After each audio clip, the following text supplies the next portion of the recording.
రాముడు ఈశ్వరుని యొక్క అవతారము అని వాల్మీకి చెప్పలేదు. ఈశ్వరుని యొక్క అవతారం రాముడిగా వచ్చిన రాముడు పరిపూర్ణమైనటువంటి మనుష్యునిగా మాత్రమే ప్రవర్తించాడు. అసలు రామాయణం రావడానికి వాల్మీకి మహర్షి వేసినటువంటి ప్రశ్నలలో ఒకటి, కోన్వస్మిన్ సంప్రదంలోకే గుణవాన్ కశ్చ వీర్యవాన్ ధర్మజ్ఞశ్చ కృతజ్ఞశ్చ సత్యవాక్యో దృఢవ్రతః చారిత్రేణి చ కో యుక్తః సర్వభూతేషు కోహితః విద్వాన్ కః కస్సమర్థశ్చ కశ్చైక ప్రియదర్శనః ఆత్మవాన్ కో జితక్రోధో ద్యుతిమాన్ కో ననసూయకః కస్య బిభ్యతి దేవాశ్చ జాతరోషస్య సంయుగే అని అడిగాడు. ఈ 16 గుణములు కలిగినటువంటి పరిపూర్ణమైన మానవుడు ఈ కాలమునందు ఈ లోకంలో ఎక్కడైనా ఉన్నాడా అని అడిగినటువంటి ప్రశ్నకి నారద మహర్షి చెప్పినటువంటి సమాధానంలో వచ్చింది రామకథ. రాముడు కేవలము మనుష్యుడిగా జన్మించాడు. మనుష్యునిగా జన్మించకపోతే రావణ సంహారం జరగదు.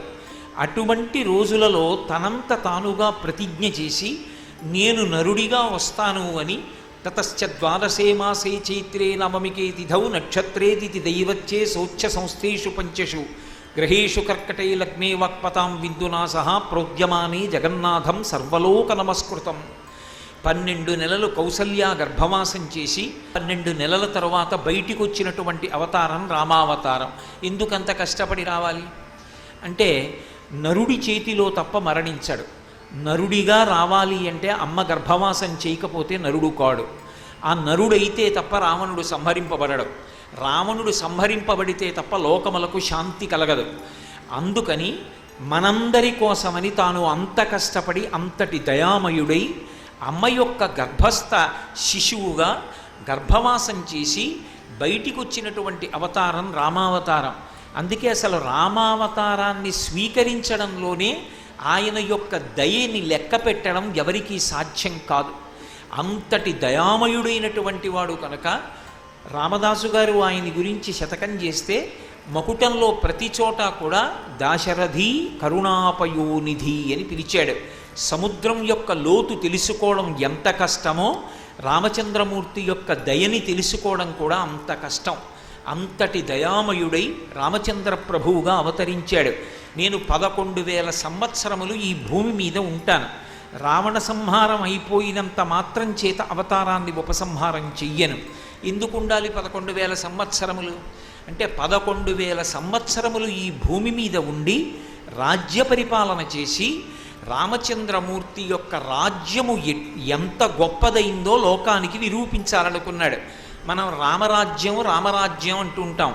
రామరాజ్యం కేవలం రాముడు పరిపాలిస్తేనే రామరాజ్యం అయితే ఇక రామరాజ్యం ఎప్పుడూ రాదు, మళ్ళీ రాముడు అవతార స్వీకారం చేస్తే తప్ప. కానీ ఎవరు పరిపాలించినా రామరాజ్యం వస్తుంది. ఎప్పుడు రామరాజ్యం వస్తుంది? రాముడిలా పరిపాలించగలిగితే. రాముడు పరిపాలించాడు అంటే ఎలా పరిపాలించాడు? శాస్త్రాన్ని ప్రమాణం చేసుకొని పరిపాలన చేశాడు. అందుకే మీరు రామాయణాన్ని పరిశీలనం చెయ్యండి. నేను ఇలా అనుకుంటున్నానని రాముడు ఎప్పుడు అనడు. పెద్దలు ఇలా అన్నారు కనుక, శాస్త్రములు ఇలా చెప్తున్నాయి కనుక అంటాడు. శాస్త్రం ఎలా పరిపాలన చెయ్యాలని చెప్పిందో అలా పరిపాలన చేసినవాడు రామచంద్రమూర్తి.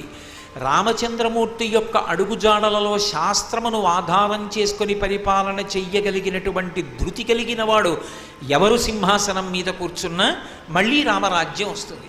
కాబట్టి అటువంటి రామచంద్రమూర్తిగా 11,000 సంవత్సరములు రాజ్య పరిపాలన చేసి అనేక యజ్ఞయాగాది క్రతువులు చేసి రాజ్య పరిపాలన ఎలా చెయ్యాలి దగ్గర నుంచి ధర్మానికి మారుపేరై నిలబడ్డాడు.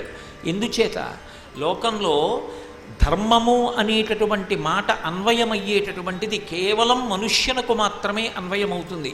శ్రీరామాయణం కానీ, భాగవతం కానీ, భారతం కానీ, ధర్మశాస్త్రాలు కానీ 84 లక్షల జీవరాశులలో ఒక్క మనుష్యునకు తప్ప మిగిలిన ఎవ్వరికీ పనికొచ్చేవి కావు. ధర్మాన్ని అనుష్ఠించి దాని వలన భక్తితో కూడినటువంటి కర్మాచరణము చేత ప్రీతి పొందిన భగవంతుని యొక్క అనుగ్రహముగా కలిగినటువంటి జ్ఞానము వలన మళ్ళీ పుట్టవలసినటువంటి అవసరం లేని పునరావృత్తి రహిత శాశ్వత శివ సాయుధ్య స్థితిని పొందగలిగినటువంటి అదృష్టాన్ని పొందగలిగినటువంటి వాడు మనుష్యుడొక్కడే. అటువంటి మనుష్య శరీరం ఎంత గొప్పదో లోకానికి చూపించడానికి మనుష్యునిగా వచ్చినటువంటి రామచంద్రమూర్తికి జరిగినటువంటి పట్టాభిషేకం చాలా విశేషమైనటువంటి వైభవాన్ని సంతరించుకుంది. పట్టాభిషిక్తుడైనటువంటి రాముడు సనాతన ధర్మానికి ప్రాణప్రతిష్ఠ చేశాడు.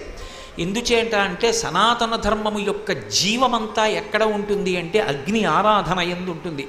అందుకే ఋగ్వేదం ప్రారంభమవుతూనే అగ్నిమీళే పురోహితం అంటూ మొదలవుతుంది. సనాతన ధర్మమునకు జీవగర్ర అగ్ని ఆరాధనం. రాముడు సనాతన ధర్మానికి ప్రాణం ఎక్కడుందో నిరూపణం చేశాడు.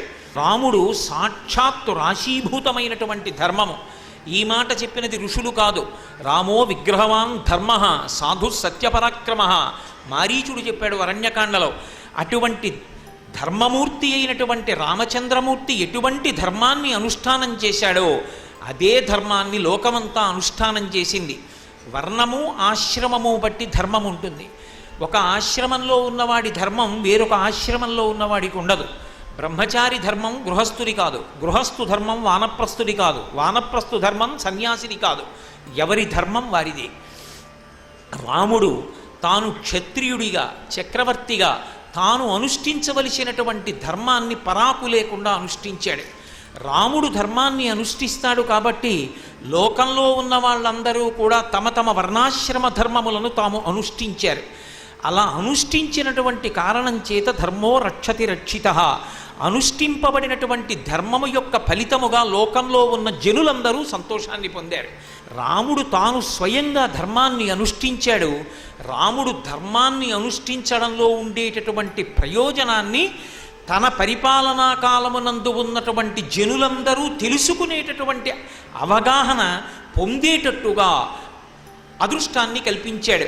ఆ కారణం చేత లోకమంతా కూడా శాంతియుతంగా ఉండగలిగింది.